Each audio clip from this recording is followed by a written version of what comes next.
Hey there, Delvers. Welcome back to the Vaults Remastered. In today's edition, we're going back for more. Four more hidden gems that I discovered within Pathfinder 2nd Edition's remastered GM Core. So this video is really focused for all you GM homebrewers out there.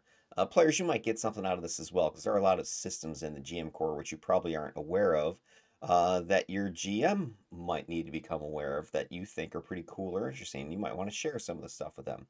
So anyway, what are we looking at? What are we talking about? I did a video about this a couple months ago with the four original gems or four systems, four tools that are in the GM Core.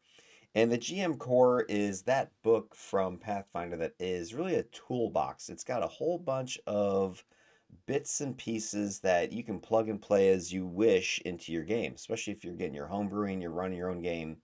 You want to take a look in this tome here because there's lots of stuff in there, lots of fun, interesting things. And I found four more sitting in chapter 4. So those are chapter 2. Those are the ones that I want to share with you today. So chapter 2, I'm calling this spicing up the brew because chapter 2 is all about building your games, home brewing. There's all kinds of systems in here for creating your own stuff. So chapter 2 is talking about this being a super creative endeavor, right? Being a game master, you know that. It's not just, slogging through running a game and knowing all the mechanics. If you're homebrewing or even if you're running published modules, it's a very creative process, especially if you're homebrewing. And this chapter is all about the tools that you can use to homebrew your campaign, different types of adventures, creating your own creatures, hazards, magic items, etc., that you want to throw in there. And I pulled out these four as the most interesting things. The campaign structure, there's a whole section in there about that we'll talk about first. Then there's afflictions, which we'll get into what those are and how to use those in your game. The environment, which kind of goes without saying, but there are some interesting tools in there that I found interesting, so I'm gonna share that with you. And then of course the last one, probably the one that most people associate with homebrewing, monsters, NPCs, that kind of stuff. So there's a great section in there all about that. Let's take it from number 1 though, campaign structure. On page 65, they get into the whole, hey, you're building a campaign. How do you start? Where do you go? I think this is a great place. The basic structures on page 65 for anybody who's starting to create their own homebrew, getting into Pathfinder. You want to GM the thing, and you're thinking, hey, I want to convert my game over. How do I do it? What do I do? How do I start? There's a great section in here where it talks about when you're building your campaign, there are a bunch of structures you can rely upon as starting points. And they talk about for a campaign, you want to think about it as not just this one big sweeping arc, but it's actually a bunch of multiple adventures. And each one of these adventures has story elements that should speak to the characters themselves. I've been a big, fan or proponent of this whole character-based, story-based narrative campaign that you're building, especially with the homebrew stuff. I think that is one of the greatest advantages of homebrews. You can really speak to the character specifically, unlike a published adventure path where you're kind of following a ordained adventure that you have to find characters kind of fit it. In homebrew, you can create a story that fits the characters. So in other words, the characters should have their goals in addition to the group's goals. And this is everything that's going to be woven into your actual adventures, which make up your campaign. And it talks about different structures. And here's an example of one, the brief campaign. So, let's say you're just starting out, you're homebrewing, you're going to GM some game, and you're not sure what kind of a structure, what kind of campaign you're running. They've got different ones, your epics, your one shots, etc. I just pulled this as a nice little snippet. Maybe you're planning on running a brief campaign, and that's defined as, there's a couple of adventures. So notice how I love how they do this in the book. So they sit here and they break this down for you, and they give you the basics here. Hey, here's what a brief campaign is all about. But then they talk about you should run 2 adventures, and they give an example of dungeon crawl, maybe a high adventure, something like that. And these are the things that we're talking about over here, that are these multiple adventures. So each one of these is, has story-based stuff that's going to tie into your into your players, into their stories. So you're running a brief campaign, so you have a couple of adventures, and each adventure has like a beginning, middle, and end, right? Your campaign has this big sweeping arc. So you kind of want to visualize this. You have your big campaign arc is, sweeping beginning, middle, end, but you can have adventures within there as well that have beginning, middle, and ends. So this is what it's talking about. This would be a brief campaign. Your top level is fourth or fifth level for your characters, and it's going to take you 3 months roughly if you're playing every week. So that's about 12 sessions. Or if you're playing bi-monthly or sorry bi-weekly, then that's again about 12 sessions, 6 months. So this kind of gives you an idea of time commitment. So maybe as an example, hey, you've only got the summer off, right? You're off from school or something like that. You want to run your own game over the summer. You're all ready to go. Maybe you plan just a brief campaign. This is giving you some good pointers because you got about 3 months and you can play every week, right? Boom.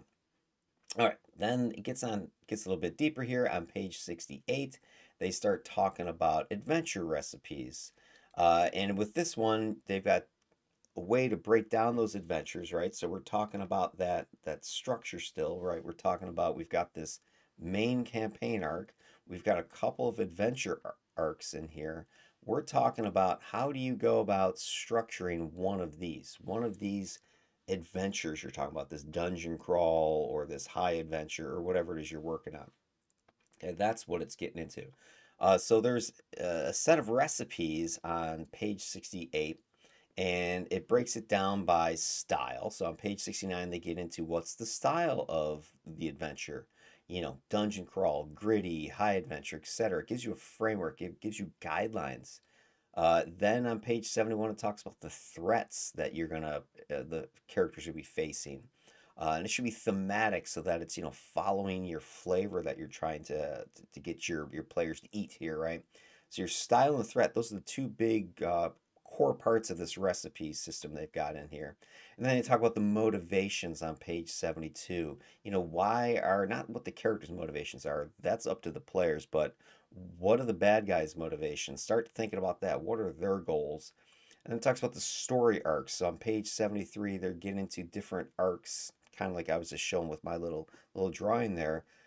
Guidance on how to construct these arcs and how your adventure might play out and how it might leave like a cliffhanger so that if you have more time later, you can extend the campaign into a longer one or have a spin-off sequel, that kind of thing. 74 gets into NPCs and organizations and how to build those. 60 gets into locations and how to choose or design different types of locations for your campaign. Encounters, I've talked about encounters a little bit in one of my last videos about dynamic hazards and making your combats a little bit faster. There's some great advice here on 74. It talks about the hazard section in there as well.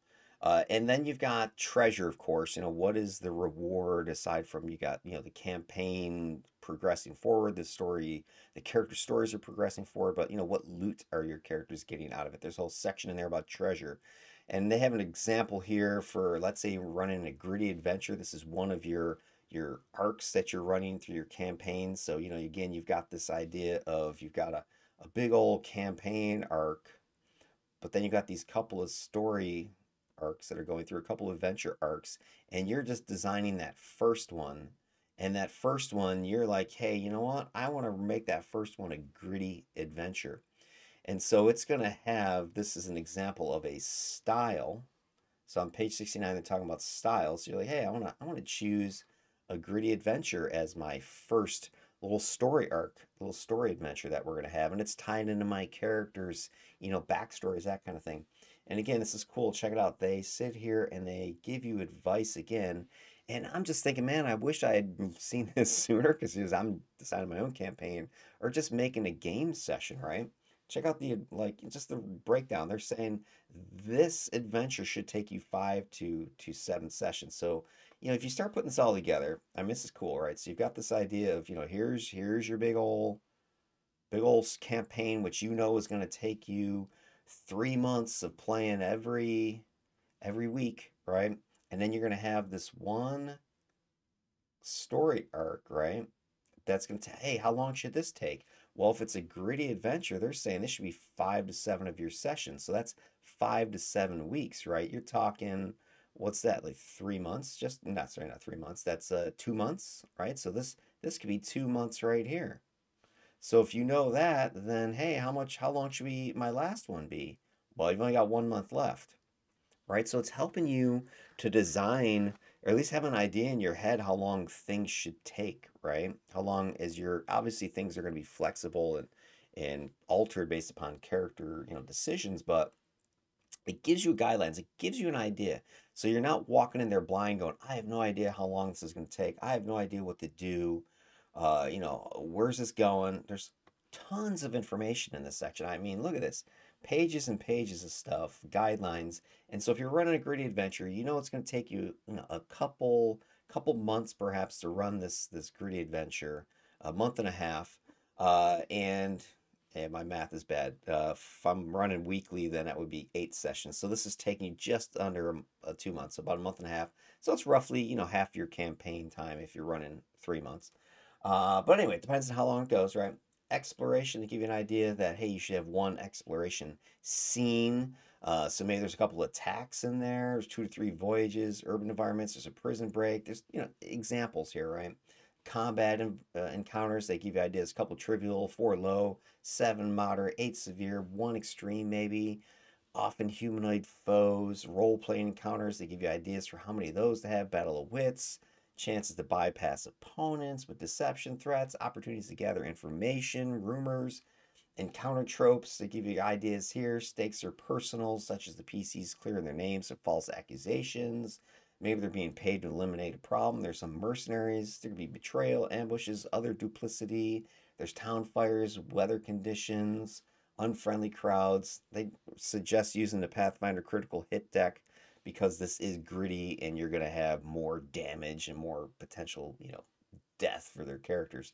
So all this cool stuff, and this is just in the section about, and again, I'm not even showing you everything here, right? I'm just showing you right now, this is one snippet from page 69 styles section.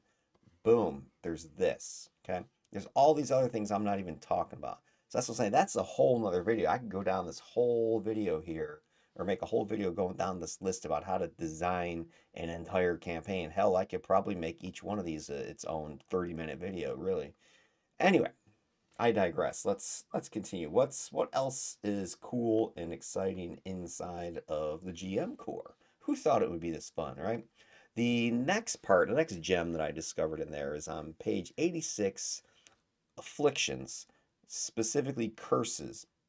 I mean, curses are always a part of the game, been a part of the game, but I don't think they've ever, to me, been used or done. Me, myself, I haven't used them very well. Or it's always, oh, you're cursed and your hand starts rotting and, your cleric or your, whatever comes by and remove curse. It's all gone, right? Easy, stupid. It's almost like a waste. Like a true curse, something that is afflicting a character with something dastardly. So there's a section here about how to use curses, an example of curses. And so on page 86, they kind of define curses and what's up with them. They typically have a single effect and it takes place like immediately or, you know, progressively once you fail the save and it lasts a specific amount of time, usually, right? And then as an example, there's one called Slayer's Haunt. I think it's a curse 7. Don't quote me on that one. It got cut off here.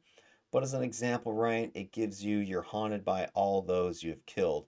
And then it gives you some stats, right? It's a curse, it's an illusion, it's a magical effect, it's got visual components to it. It's got a level, so you can slot it into your adventure based upon, your characters. And even if you're playing, let's say some sort of West Marches style thing, I like the leveling of curses and other afflictions because, you might have this open hex, exploration map and you've got little pockets of higher level, lower level stuff. Maybe there's some tomb somewhere that's out in the middle of your West Marches style of world and it's deadly, it's like a, level 5 and the players are level 1 or something to that effect. This could be a curse 5 that you have slapped inside of there, so it gives you a great tool just for stuff like that. Anyway, then it gives you the stats about saving throws and the effects. And that's the cool thing. The afflictions, you make a save and you're either affected by it or you're not. And if you are affected by it, you can it can be removed. There's usually, explanations in here about how to get rid of it. Because one thing in Pathfinder I find is that it's not as simple as, oh, the paladin, or in D&D terms, the champion just comes up and lays hands on you and it's gone. Like, oh, you got cursed, poof, gone. Right? No, there's a lot more meat to it. There's immediate effects. There's things that are happening. There may be not simple magic that you do. There might be you have to do some sort of ritual to get rid of it. So lots of cool information in here, lots of great examples. Curses are coming from malicious actions and spells. The curses could come from some guardian that's warding their charge with this curse.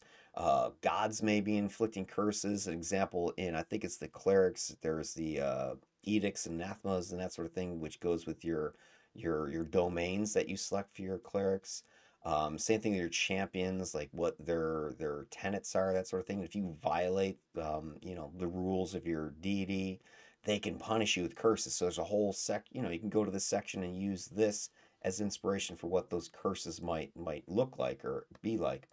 And then you can assign these things to wherever, an item, a location, a situation, something like that, and then come up with the trigger. What triggers this Slayer's Haunt from appearing? And then once it's triggered, everybody who is within range of it, this has a visual, so you're obviously seeing it happen. And it talks about you see all creatures around you as those you have slain, still bearing their wounds.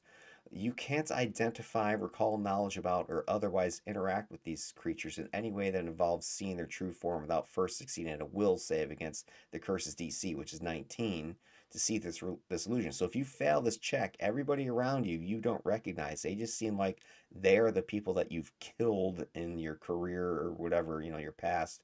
And if you critically fail, you can become frightened and you're like, oh my God, and you try to flee the area, get away from them.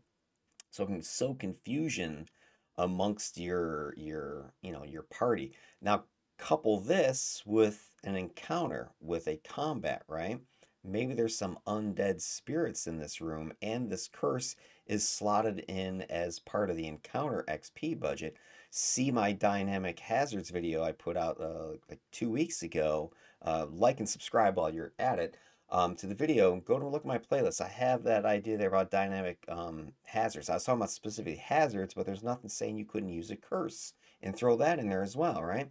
Boom, this curse pops up. You got the party, some of them start freaking out, seeing each other as people they've killed and slain and murdered, right? That's going to maybe get some of them to be frightened. They're not going to know who's who. Forget about they're going to be able to flank with somebody. How are they going to flank when they think it's the person they killed, right?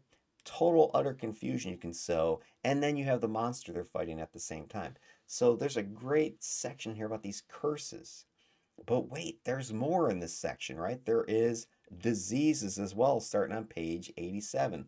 More afflictions called diseases, right? This is kind of self-explanatory, but similar to curses, similar to hazards, they have XP, right? So diseases, exposure to these things can be treated like a hazard. They're going to have the XP budget. You can slot them into your encounter. Maybe the creature they're fighting or something in the air they breathe is a disease-causing agent. And again, there's great examples in the book, and I like that a lot of them aren't just sort of fantasy weird stuff. There are some of those, but there's also just some more mundane diseases, common diseases that have afflicted humans throughout, history, right? Scarlet fever, it's a first level disease. Disease trait, relatively simple sore throat caused by this disease leads many victims to initially dismiss it as mild illness, but scarlet fever can be deadly if left untreated. You can't reduce your sickened condition while affected with scarlet fever. So saving throws DC 13 fortitude. It kicks off after 2 days and you become sickened. Sickened is a condition. I think it's a -1 to your whatever rolls. I forget the exact nature of the sickness here, but it can cause problems for you. So you're going to have to treat this thing, right? You're going to have to maybe get over it, that kind of stuff. There's information in here about recovering from it. And so it says when diseases give you sickened condition that can't be reduced until it runs its course.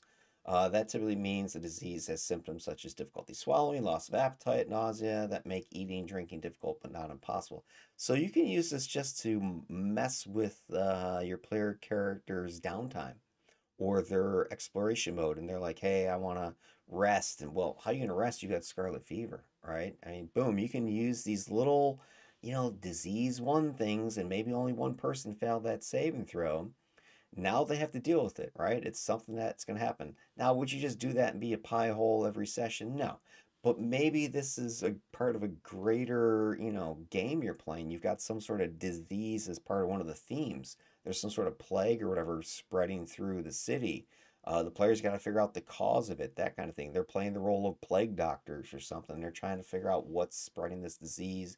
Have to go down to the sewers and discover, the rat folk down there or whatever. I don't know. There's lots of options here with this thing. But I just like that it's something else you can throw into your game. It has definable statistics. It can be used as XP budget. It can be used as a hazard. It can be used as the environment. You name it. Speaking of environment, that's our third gem that I discovered in chapter 2 here of the GM Core. And there's a section there on page 90 all about environmental features. And there's really too many for me to talk about. As you can see by this list here, there's just a ton of information here. So you're looking at, if I kind of zoom in a little bit here, you could see there's, avalanches, blizzards, bogs, canopies, chasms, cliffs, collapses, crowds, blah, blah, blah, right? They give the page number reference, and then they talk about proficiency DC band. Hey, what's that talking about? Well, that's what we're going to take a look at with the next little part of this here. Spoiler. So you've got all the features of these environments, and here's an example, earthquake. So let's say you want to have some sort of earthquake as part of your campaign. That's on that list over there. So earthquakes cause other natural disasters, avalanches, collapses, floods, tsunamis, but they also present unique features, threats like fissures, soil liquefaction, and tremors, right? So you decide I'm having an earthquake hit my city in my game. This section talks about, the types of features you're going to see there, and then it gives those DC proficiency bands. So what that means is the proficiency band indicates the range of DCs, simple DCs, that environment feature would require. So if you kind of start putting this together, like, okay, I'm having an earthquake, and my earthquake has these types of things. So maybe there's a collapsing building that the player characters need to dodge out of the way, reflex save, that kind of thing. Oh, what DC should I use? What does that mean? So this is what this is then talking about in the list over here. So earthquakes is saying they can range from trained to legendary. So that covers the entire gamut of DCs that are possible. So what would you use? Well, there's a table for that because it's Pathfinder, right? There is set DCs, or at least for simple DCs. So if you're trying to look for a quick building collapse DC, earthquakes can be in this range from untrained to legendary. So at this point, you would have to ask yourself as GM, how big is the building? If it's just a small, one structure house or one story house or small little shop or something like that, maybe it's untrained, trained, something like that. So the DC is fairly low. Or if it's like the entire, temple, the entire palace is coming down from the mountaintop or whatever, that's a DC 40. You need to be a legendary reflex save in order to get away from that and not take any damage type of thing, or take reduced damage. So there's tables that have all these possible features that you can think about your environment and your game. Hey, what do you want? Then each reference has a section in the book that gives you some ideas of features and natural disaster types of stuff. And then you have this suggestion for types of saving throws that would be required in order to dodge the bullet type of thing. And then there's more information that, okay, they fail the save or they make the save. How much damage do they take? Oh man, what do I do? Well, on page 90, they've got a great section about that. Now, because the type of damage or how much damage is completely variable depending on the circumstances, they don't give you like just a hard set of numbers, right? They give you an environmental damage table that helps you decide based upon the disaster and the exact, amount. It's going to be relative. So let's say, example again, you've got this earthquake, you've got a cave-in thing, the DC to avoid it from the previous table. Well, how much damage is this thing going to cause? Well, it's environmental damage. And so maybe you're like, well, it's a moderate cave-in. So you're gonna have to make that judgment yourself again, depending on what's falling down. Is it just, small shelf of rock is falling down? Maybe it's minor or moderate. Is it some, entire palace is coming down? Well, that's massive damage. This also can be tied into sort of your tiers of play, right? Minor could be, the first 4 or 5 levels of playing. Then you got the next, levels up to 10. Then you got, levels up to 11 to 15. Then you got that 16 to 20 area. So, the damage can increase, or the risks, the threats can increase. I wouldn't say that the same exact collapse causes the same damage. That would kind of be stupid. But, the threats, you shouldn't have a massive environmental damage threat to level 1 characters. That would just be, you just kill them, right? Because there's no way, even if they made a save, they're going to die because of this damage you're taking. But anyway, you got those tremors that are causing people to fall down, maybe smash their head. What kind of damage would that deal if they'd fail those simple DCs over there? Well, it's minor damage, just run down the street falling. That's a D6 to 2D6. Or the tremors, they're maybe getting knocked down and they're tumbling off of, a rooftop or something like that. That could be moderate or major damage. You're going to do more damage. So this gives you a nice, broad range for you to take a look at to get an idea of what sort of damage could you throw at your characters. And then there's another little section in here as well, which I also found interesting. Again, you can see where this is like huge sections, and we could do video after video about this. There's a whole section in there on page 93 about urban environments and getting into cities and dungeon stuff, depending on their construction location. The cities could be vulnerable to all these other natural disasters, or there could be, specific city urban types of damage. And specifically, I like this part because it gets into this idea of dungeons, right? Like, hey, what kind of environmental damage is possible in a dungeon? It doesn't fit any of these other categories. Or there are, inside of a building, what kind of damage or threats might be there. There's this all kinds of information in here that I'll show you 1 second here. Pull this up. You've got, here we go. Example here. I love this because it talks about how to go about stuff like breaking down doors, breaking down walls. Check this out. So doors, walls, portcullises, and they give you hardness, hit points, and break thresholds for each of these. So if you want to break down a wooden door, it's got a hardness of 10, hit points of 40, break threshold of 20. They give you a reference to the player core about how to translate that on page 269. And then there's other stuff like, oh, you want to climb something? Hey, how do I climb the masonry wall? They give you climb DCs, right? You want to climb up that, big, tall, whatever, iron door or something like that, DC 30. All right, so it's all kinds of cool stuff. I wanna, break the portcullis. I need to lift the portcullis. I want to, force open. They got a whole section in there about forcing open things. So let's say you need to lift the portcullis. It's wood or it's iron. They give you DCs that you're going to need to roll using athletics if you're trying to force it open. You could also use thievery if it has a lock to pick it. Usually doors and locks will have their own stats as far as thievery DCs needed to pick them. But if they don't, you're trying to bust the lock first, you would use that DC, the thievery lockpick DC, is the break open the lock, athletics check. So anyway, there's lots of numbers in here, lots of information in here that's going to help you to run these urban environment encounters as well. All sitting in there, pages and pages of stuff for you to reference. So it's really cool. And then the last one, tool or strategy or gem that I discovered here in chapter 2 is building creatures. This again is a huge section. Page 115 is where I'm going to focus you first. How to homebrew your own monsters, right? They get into this. On page 115, they've got a creature based roadmaps. And the one thing they talk about is how creatures aren't built like PCs. The rules for building them are more flexible, and their stats are based on benchmark final numbers rather than adding your stat modifiers together like you would with a PC. So as an example here, I got a couple little snippets that I pulled out. Let's say you want a monster to serve a sniper role. So they have this roadmap in this section here. on page 115 that allows you to kind of pick and choose the style of monster that you're looking for. Let me zoom in on this so you can see it a little bit better. Boom, here we go.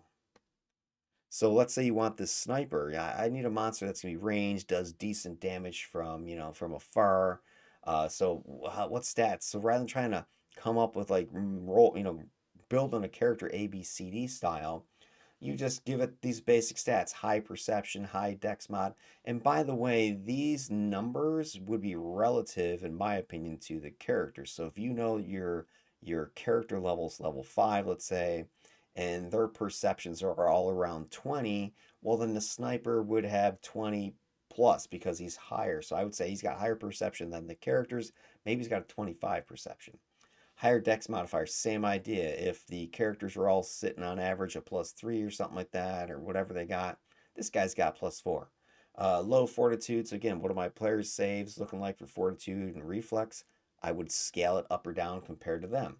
Hit points, same idea. What's my rough hit points of my characters? This is going to be moderate, so in the middle, a little bit on the lower end. So maybe look at your lower hit point characters in your party and match this guy's hit points for that.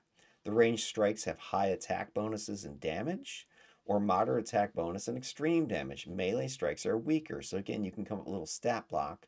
And this is, something real quick. You can make some notes on this, in your notebook or whatever that you're building here, and you're just like, oh, AC. Let's see, my character's AC is 20 at this level, so I'm gonna give this guy about 20 as well.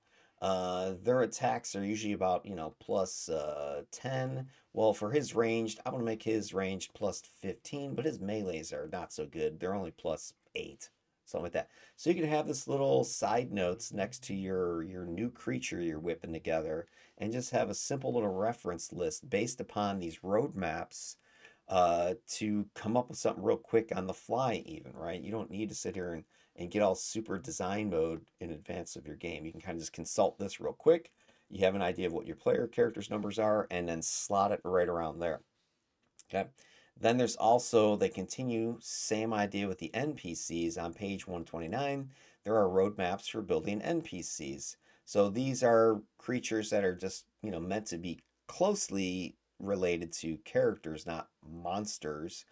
They represent your more, intelligent people that you're perhaps going to have social encounters with, not necessarily just going to go and chop them up like a monster would be, right? So that's kind of your difference between a monster and an NPC. So they're going to have a little bit more intelligence or interactability than a creature would have. But there are roadmaps again in this whole section. I'll zoom in on something here. So let's say you want a bard as your NPC. So you've got, let me kind of box it in real quick first so you can see it. Oops, get my pen tool here. There you go. So let's say you want to make, oops, go back. You want to make yourself a bard. There we go. Box that in so we can zoom in on it, and boom.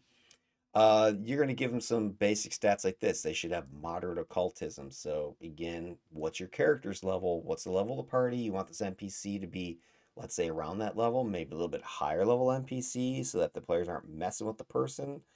You can use this kind of gauge of the party to, plus or minus these things. So if this bard is supposed to be equivalent to the party's level, well then what's the occultism checks for your party looking like at that level? They can have about the same thing, but their performance is going to be much higher. Their charisma-based skills are going to be much higher, or at least equivalent to the party's bard. If this is a higher level bard than what the party is, well then bump the numbers up a few more, another +5 or something like that. It gives you some basic abilities, occult spell casting of bard their levels. You're gonna have to, do a little bit of research here and look at bards of whatever level, what kind of spell casting they have. And I would say predetermine some of the basic spells, and I would just have it, and the way I've done this with my spell casting NPCs or monsters is I just have it more like a action that they can do, and not have to worry about some sort of spell list and, oh, what should I cast this round? I think it gets a little bit too complicated. Give it a couple offensive spells, one or, two defensive spells, a buff, something like that, a reaction, whatever. Give it a few spells that are in that, range that this this character could use, this NPC, and you're good to go. You don't want to have this huge list of things that you're trying to comb through during the combat because you're not going to have a lot of time to sit there and look up the spells yourself and make the decisions on the fly. You have offense, defense, support, whatever, and then depending on the scenario of the particular combat, are they helping the party? Well, then maybe they're supporting using defense. Are they attacking the party? They're using offense or they're buffing themselves, whatever the case may be. You've got some options laid out immediately, pow. And you don't need to worry about following the exact same rules that characters have as far as the number of slots and times they can cast, right? You can say, hey, you can cast this thing 3 times, whatever, done. Because usually the dude's going to be dead within 3 rounds anyway. So, is the player going to complain, hey, he used that thing 3 times in a row? Well, they're dead, so what do you care? But NPCs, creatures, they don't follow the rules anyway, so players need to understand that. And this section is really good getting into it. All right, so then we are going to wrap this up, my friends, with our little homework assignment for the day. So here it is. Before your next session that you're designing as a GM out there, I want you to try to use one of these tools. So maybe you're just starting out your game. Look at the adventure recipes that I referenced in the GM Core and look at your own current situation. Analyze, what you're designing for your session or for that arc your characters are currently going through. Are you sticking to your campaign style? Do you know what your campaign style is? Are the threats that they're facing, are they thematic to your game, or are you kind of randomly pulling stuff out of the monster core? What's your opposition's motivation? Okay, does it have one? Is it clear? So go take a look at that section and then take a look at your own game and see how you're doing. Give yourself a self grade, I guess. Second thing I want you to possibly do is design or include an affliction. There's all kinds of curses and diseases in the GM core, and I think there's some more in the player core, and there's more every time they release something, I think, as well, that your party has to deal with or overcome. So that session you're prepping for this week, is there some sort of affliction you can throw in there, a curse, a disease? Can you use it to replace some of the XP budget to make the encounter a little bit different rather than, let's say, another lieutenant or a couple minions? You replace them with a curse, you replace them with a disease of some sort. See what that does to spice up your game. Now, just be cautious about this because afflictions, by definition, carry beyond the combat in most cases. So be ready for them to become a thing outside of that encounter. So if you're just trying to have a one and done encounter and move on to the next room, you probably don't want to do this. But if you're trying to, this could be a nice little cliffhanger thing where somebody's been cursed, somebody's diseased, what are they going to do about it? Or you're trying to maybe spice up the downtime a little bit. Hey, not only do you guys need to go and, buy stuff at the store, Johnny the Knife over here has a curse and might need to remove it, or a disease, you might need to go see the plague doctor and get some help. Third potential assignment for you to choose from, incorporate a feature of your environment. Okay, from a room, a dungeon, outdoor location, whatever, as a threat or a challenge, right? Come up with a way to make that environment. Maybe it's a travel scene, maybe it's one of the dungeons and they need to break down a door or some wall collapses. Maybe the monsters knock something down, boulders tumbling down. Or maybe you spice up that adventure with there's a thunderstorm, there's a flood. What are they going to do about it?